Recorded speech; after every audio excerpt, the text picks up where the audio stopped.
मेरे एक व्यूअर्स ने मुझसे एक सवाल किया कि वो एक बिजनेसमैन हैं और इस वर्ष उनको बिजनेस में लॉस हो गया है और 2-3-4 साल पहले से उन्होंने म्यूचुअल फंड में इन्वेस्टमेंट करना शुरू किया है और वो जो इन्वेस्टमेंट किए हैं उसमें उनको कुछ फ़ायदा है। तो क्या ये संभव है कि म्यूचुअल फंड का कैपिटल गेन जो है इस वर्ष के कैपिटल लॉस से एप्रोप्रिएट हो जाए, यानी यदि वो म्यूचुअल फंड को रिडीम कर लें और जो गेन होगा उस गेन का एप्रोप्रिएशन इस वर्ष के बिजनेस लॉस से हो जाए, ताकि या तो उसको टैक्स कम देना पड़े म्यूचुअल फंड के कैपिटल गेन पे या कम से कम टैक्स देना पड़े।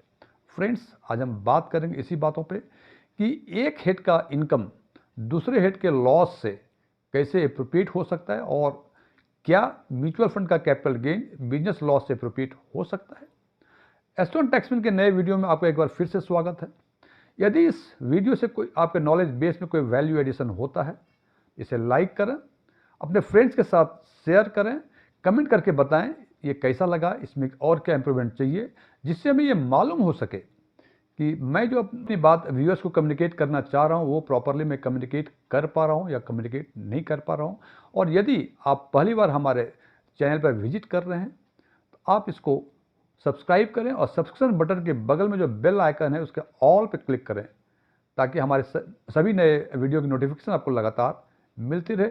और चूंकि आप नए सब्सक्राइबर हैं इसलिए कमेंट बॉक्स में न्यू सब्सक्राइबर लिखें, जिससे हमें ये मालूम हो सके कि आप हमारे न्यू सब्सक्राइबर हैं। मेरा नाम डीएम झा है। मेरे व्यूअर से जो सवाल पूछा था, यदि उसका एक लाइन में जवाब दूं कि क्या बिजनेस लॉस का एप्रोप्रिएशन म्यूचुअल फंड के कैपिटल गेन से हो सकता है, तो इसका जवाब नहीं में है। इसका मतलब बिजनेस लॉस जो है वो म्यूचुअल फंड के कैपिटल गेन से एप्रोप्रिएट नहीं हो सकता है। तो अगला सवाल है कि आखिर वो बिजनेस का लॉस जो हुआ क्या वो इनकम में किसी और हेड से एप्रोप्रिएट हो सकता है। ये जनाब बिल्कुल हो सकता है, और ये एप्रोप्रिएट हो सकता है हाउस प्रॉपर्टी के इनकम से और अदर सोर्स के इनकम से। हाउस प्रॉपर्टी का इनकम मतलब जो रेंटल इनकम आपकी होती है यदि, तो उससे अप्रोप्रिएट हो सकता है। और अदर सोर्स यानी यदि डिविडेंड या आपके फिक्स डिपॉजिट पे जो इंटरेस्ट एक्रूवल हो रहा है वो सारे अदर सोर्स में आते हैं, वो इनकम भी बिजनेस लॉस से अप्रोप्रिएट हो सकता है। यहाँ फ्रेंड्स आपने ये देखा कि बिजनेस लॉस एक अलग हेड है, हाउस प्रॉपर्टी का इनकम एक अलग हेड है और अदर सोर्स का इनकम एक अलग हेड है। सो जब भी लॉस एप्रोप्रिएशन होता है वो दो तरह से होता है। एक होता है इंट्रा हेड, दूसरा होता है इंटर हेड। इंट्रा हेड का मतलब यदि हो सकता है कि आपके कई बिजनेस हैं, एक बिजनेस में लॉस हो और एक बिजनेस में इनकम हो, तो आपस में पहले बिजनेस लॉस या बिजनेस इनकम को आपस में एप्रोप्रिएट करेंगे, उसको कहते हैं इंट्रा हेड। और उसके बाद जैसे यहाँ एग्जाम्पल दिखाया कि बिजनेस लॉस एक अलग हेड है, हाउस प्रॉपर्टी का इनकम एक अलग हेड है और अदर सोर्स का इनकम का एक अलग हेड है। तो बिजनेस लॉस को हमने हाउस प्रॉपर्टी या अदर सोर्स जब हम एप्रोप्रिएट कराएंगे उसको कहते हैं इंटर हेड। अब आते हैं अगले सवाल पे, जो मुद्दा है सवाल का कि चूंकि हम म्यूचुअल फंड के कैपिटल गेन के बारे में बात कर रहे हैं, तो म्यूचुअल फंड के कैपिटल गेन में लॉस एप्रोप्रिएशन का क्या प्रोविजन है। तो जनाब, म्यूचुअल फंड में के गेन में केवल इंट्रा हेड एप्रोप्रिएशन ही अलाउड है, इंटर हेड एप्रोप्रिएशन अलाउड नहीं है। इसका मतलब यदि किसी और हेड का लॉस होता है तो उसको म्यूचुअल फंड के कैपिटल गेन से आप एप्रोप्रिएट नहीं कर सकते हैं, बल्कि यदि म्यूचुअल फंड में ही यदि आपका कोई गेन या लॉस है, कई म्यूचुअल फंड्स में या इक्विटी शेयर्स में आपने इन्वेस्ट किया हुआ है और लॉस या गेन है, तो उसमें से आपस में ही वो एडजस्ट हो सकता है। इसको हम एक एग्जाम्पल के तौर पर समझेंगे, शायद हमें समझने में विशेष सुविधा होगी। इसमें हमने माना कि एक इन्वेस्टर है जो हर वर्ष 2-3 साल पहले से 1 जनवरी को 10-10 लाख रुपए इन्वेस्ट कर रहे हैं म्यूचुअल फंड में या शेयर्स, जहां भी करें दोनों का ट्रीटमेंट एक ही है। और क्योंकि इस वर्ष उनको बिजनेस में लॉस हुआ है, तो वो चाह रहे हैं कि इनका जो गेन हुआ है वो बिजनेस लॉस से एप्रोप्रिएट होना चाहिए, जो मैंने कहा कि वो नहीं हो सकते। तो आखिर उनका अगला सवाल ये है कि इसमें जो गेन हुआ है तो क्या उसके गेन पर उनको टैक्स देना पड़ेगा। हम एग्जाम्पल के तौर पे माने कि आज यानी 31 दिसंबर 2024 को हम इस सारे म्यूचुअल फंड्स को मैं रिडीम करना चाहता हूं, और आज के दिन में जो कॉर्पस बनता है 10 लाख जो 2021 में इन्वेस्ट किया था वो 10,80,000 हो गए और कैपिटल गेन हमें 80,000 का हुआ। 2022 में जो इन्वेस्ट किया था वो आज के दिन में 10,70,000 हो गए और इस हिसाब से 70,000 का हमको कैपिटल गेन हुआ। और 2023 में जो इन्वेस्ट किया था वो दुर्भाग्य से 9,90,000 हुआ और इसमें हम देखते हैं कि 10,000 का इसमें लॉस हो गया। ये तो बातें हुई 21, 22 और 23 की। और 1 जनवरी 2024 को भी इन्होंने इन्वेस्ट किया था और इन्होंने 2.5 लाख रुपए 4 म्यूचुअल फंड में इन्वेस्ट किया हुआ था, A, B, सी और डी में। चूंकि इसको भी रिडीम करना है तो आज के दिन में ए का जो कॉर्पस का वैल्यू है वो 2,40,000 है, और इस हिसाब से इसको capital loss, short term capital loss जो है 10,000 का हुआ। बी में 2.5 लाख का 2,10,000 हो गए, और इस हिसाब से 40,000 का लॉस हो गया। सी में 2.5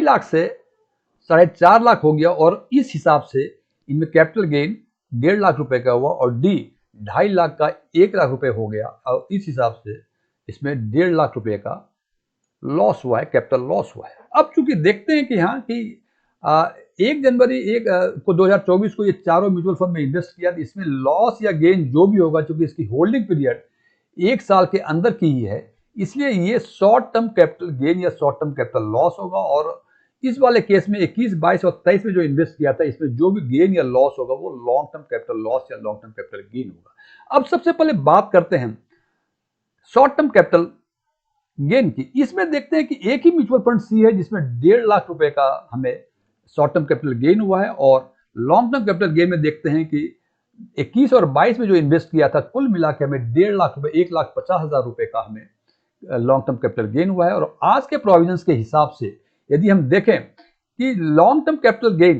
1.5 लाख रुपए, इसमें से 1,25,000 रुपए का हमें एग्जाम्पशंस मिलता है, तो बाकी बचे 25,000 रुपए। 25,000 रुपए का 12.5%, 3,125 रुपए को टैक्स देने पड़ेंगे। और शॉर्ट टर्म कैपिटल गेन के हिसाब से देखते हैं कि 1.5 लाख रुपए का शॉर्ट टर्म कैपिटल गेन हुआ है, और इसका 20% का टैक्स रेट है, और 1.5 लाख का 20%, इट कम्स टू 30,000। इसका मतलब शॉर्ट टर्म कैपिटल गेन हमें 30,000 देना पड़ेगा, और लॉन्ग टर्म कैपिटल गेन हमें 3,125 देना पड़ेगा। लेकिन जैसा मैंने कहा था कि म्यूचुअल फंड के कैपिटल गेन में इंट्रा हेड एप्रोप्रिएशंस का प्रोविजंस है, और इसमें जो प्रोविजंस है, इसके रूल्स हैं या रूल्स ऑफ प्रायोरिटी है, वो ये कहता है कि सबसे पहले शॉर्ट टर्म कैपिटल लॉस को एप्रोप्रिएट करें शॉर्ट टर्म कैपिटल गेन से, और उसके बाद भी यदि शॉर्ट टर्म कैपिटल लॉस बच जाए तो वो शॉर्ट टर्म कैपिटल लॉस आप लॉन्ग टर्म कैपिटल गेन से यदि है तो उससे एप्रोप्रिएट करें, और लॉन्ग टर्म कैपिटल लॉस जो हुआ है उसको भी लॉन्ग टर्म कैपिटल गेन से एप्रोप्रिएट करें। और इस रूल ऑफ एप्रोप्रिएशन को यदि इसमें अप्लाई करते हैं तो हम देखते हैं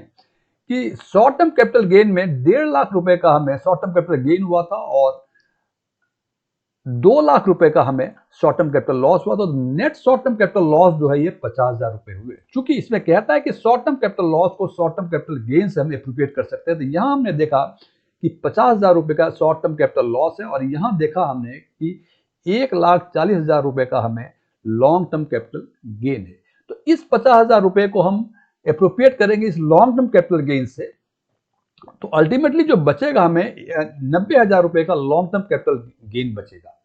अब देखें, क्योंकि यहाँ कोई शॉर्ट टर्म कैपिटल गेन नहीं है, लॉस है, तो यहाँ जो टैक्स बनेगा वो 0 बनेगा, because there is no gain at all. और इसका 50,000 जब यहाँ एप्रोप्रिएट कर, यहाँ बच गया 90,000 रुपए, और आज के प्रोविजंस के हिसाब से 1,25,000 का एग्जाम्पशन है। इसका मतलब यहाँ भी taxable long term capital gain होगा वो 0 हो जाएगा, और उस हिसाब से उसका भी टैक्स मिल लगे। तो देखा कि अपने ये रूल ऑफ एप्रोप्रिएशन को हम यदि अप्लाई करते हैं तो हमें लॉन्ग टर्म कैपिटल गेन भी यहाँ नील हुआ, और शॉर्ट टर्म कैपिटल गेन भी यहाँ नील हुआ। अब यहाँ एक चीज और बता दूं मैं कि यदि ये एप्रोप्रिएशन करने के बाद भी यदि या तो लॉन्ग टर्म कैपिटल लॉस या शॉर्ट टर्म कैपिटल लॉस बचता है, तो ये लॉस जो है अगले 8 असेसमेंट ईयर तक कैरी फॉरवर्ड हो सकता है। इसका मतलब यदि इस साल बच गया आपका कुछ शॉर्ट टर्म कैपिटल लॉस, तो ये फिर नेक्स्ट ईयर एप्रोप्रिएट होगा, ये अगले 8 साल तक होगा, और लॉन्ग टर्म कैपिटल लॉस का भी उसी हिसाब से होगा। लेकिन जब भी कैरी फॉरवर्ड होता है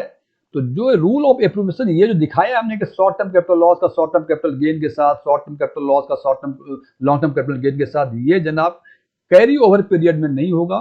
कैरी ओवर पीरियड में शॉर्ट टर्म कैपिटल लॉस केवल शॉर्ट टर्म कैपिटल गेन से ही एप्रोप्रिएट होगा, और लॉन्ग टर्म कैपिटल लॉस केवल लॉन्ग टर्म कैपिटल गेन से ही एप्रोप्रिएट होगा। ये जो शॉर्ट टर्म कैपिटल लॉस का long term capital loss gain के साथ जो एप्रोप्रिएशन होगा वो विद इन जिस साल रिडम्पशन कर रहे हैं, एक्चुअली जिस साल रिडम्पशन किया है उसी साल अप्लीकेबल है। उसके अगले वर्ष जो 8 वर्ष तक कैरी फॉरवर्ड होगा उसमें शॉर्ट टर्म कैपिटल लॉस का शॉर्ट टर्म कैपिटल गेन के साथ। फ्रेंड्स, जैसे मैं बार बार कहता हूं कि निर्णय लेना आपका इंडिविजुअल परसेप्शन है, आपके फाइनेंशियल बैकग्राउंड या बहुत सारे फैक्टर्स पे डिपेंड करता है। तो यहाँ पे निर्णय आप अपने फाइनेंशियल विजडम के हिसाब से हैं, लेकिन जब इस विषय वस्तु पे, इस टैक्सेशन के बारे में कोई निर्णय लें तो इन बातों का ख्याल रखें, और यदि इन बातों का ख्याल रखेंगे तो निश्चित रूप से या तो अपना टैक्स आप जीरो कर पाएंगे या कम कर पाएंगे। हालांकि अंतिम निर्णय हमेशा आपका। Thank you.